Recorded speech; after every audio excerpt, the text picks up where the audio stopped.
East London at West Ham, the stadium situation is a bit less clear at the moment in time.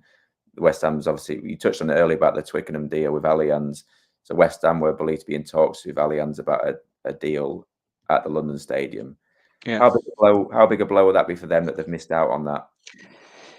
Yeah, I think it will be, just because there's so few partners that you can find to take naming rights, and I don't think Allianz are going to take 2 London stadiums. Well, their strategy seems to be that they do like naming rights, but tend to take one stadium per major city.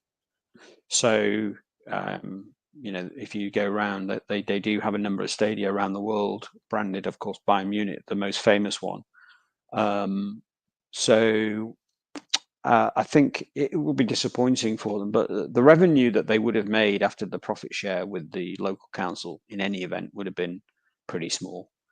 It wouldn't move the dial. I mean, all these things help, but none of them are really huge revenue generators, except for if you can find somebody that's going to do a 30, 40 million pound a year type deal, which are few and far between. They've only really been done in the US. Even City's deal with Etihad, which is considered one of the most controversial, is nowhere near 30, 40 million pounds a year for the stadium. So. And then in terms of the London Stadium owners, they're believed to have lost 20.9 million last year, and obviously it's the taxpayer that's picking up that bill. I think Sadiq Khan spoke about it. He doesn't really want to sell the stadium. He believes it's an asset for London as a city. But given those losses, that could West Ham look to pounce on that kind of thing and buy the stadium, take it into their hands? Well, I think there's a couple of questions. First of all, there's a question of whether actually West Ham wants it. I mean, they've got a very attractive deal right now anyway. It's a deal that's probably in line with what you'd expect in the outside world, sort of revenue shared, a revenue-related, turnover-related rent. So it's a reasonable deal. It's a normal commercial deal, but also it's a good commercial deal for West Ham. I doubt they'd want to buy the stadium, particularly given the attractiveness of the deal, unless the price was so attractive that it was a no-brainer. But really, they've got a long lease on it. They don't really need to own it. And so, unfortunately, I think it's likely to end up just being one of those legacy costs of the Olympics that are being with the bill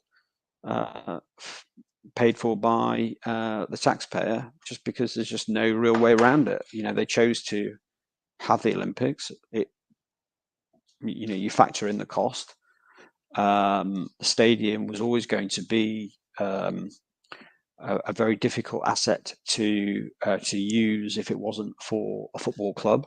They managed to get a football club tenant to at least take some of the cost, and they got probably the most appropriate tenant that they could get in West Ham.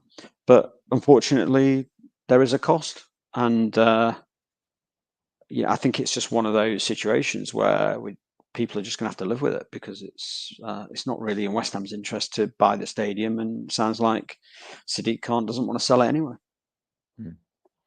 And then just back to transfers, and last one from me, where West Ham have been heavily linked with Wan-Bissaka at Man United, but he reportedly wants to have a big payoff from Man United to join West Ham. Is that common, players asking for those kind of things as part of deals?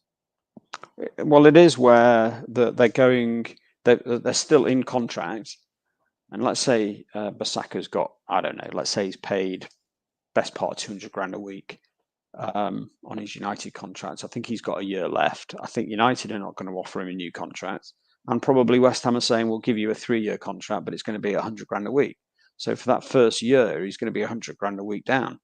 So I think what he's probably saying to United is, I'll go, but you'll need to subsidise the final year of my contract. So you'll need to chip in 100 grand a week. But 100 grand a week is 5 million quid off the transfer fee as well. So I don't know. I think that's the sort of negotiation that's going on, probably. That's what it sounds like.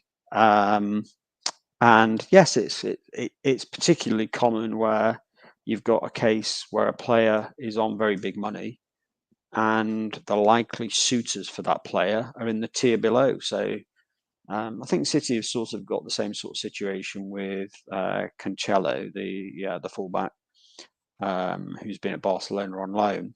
Very few buyers for him. He's probably on in excess of £200,000 a week, and so really the only options are either to loan him to Barcelona because Barcelona can't afford to buy him, or alternatively they would have to subsidise his wages unless they can find the Saudis to take him on. So not an uncommon situation. And for Ratcliffe with Wan-Bissaka, obviously he's drawn this hard line with players that he wants to have it their way. They don't want to be taken for mugs really anymore by players in these kind of deals. Is that a difficult point for him as well, where he's maybe trying to set a precedence with players, but also if they want the player out, they may have to do a deal with him? It's a difficult one, a balance, isn't it, for him maybe? Yeah, I think it's one of those where sensible commercial people come in from the outside world, get into a football club, and then find out that unfortunately football doesn't always work to the sorts of commercial realities that exist outside of football. And things that seem very logical and very obvious in the outside world, when you get involved in a football club, sometimes go out the window. And this will be Ratcliffe's challenge in terms of signing players, and we've already seen it with them walking away from various deals that don't suit them. Clearly, the best thing to do is to have your price, to hold to your price, and walk away if you can't get the player. But likewise, it will mean that you will miss out on a number of players. I mean, I think City have always approached it like that, and it's no surprise that Omar Barada, that's gone into United, has his instinct is to carry across City's approach. But you will have seen that Pep Guardiola said last week that because of that approach, City have missed out on very many players over the years, where they've approached players and the selling clubs just have fees that City considered to be excessive, and City have walked away. And he literally talked about it in the press conference about 10 days ago. So United will have the same situation. They've just got to be prepared for that. And it will be the same on players going out. And, sometimes you're just not going to agree the fees. They've got that problem at the moment, it seems, with McTominay, where I think they want 40 and the best bid in the market is 20. And they've got a choice. You can either, you can hold your position and say, we think the player's worth 40 million quid and not sell him. But of course, you risk ending up with having the player on your books in September when you don't want him. That's just the commercial realities.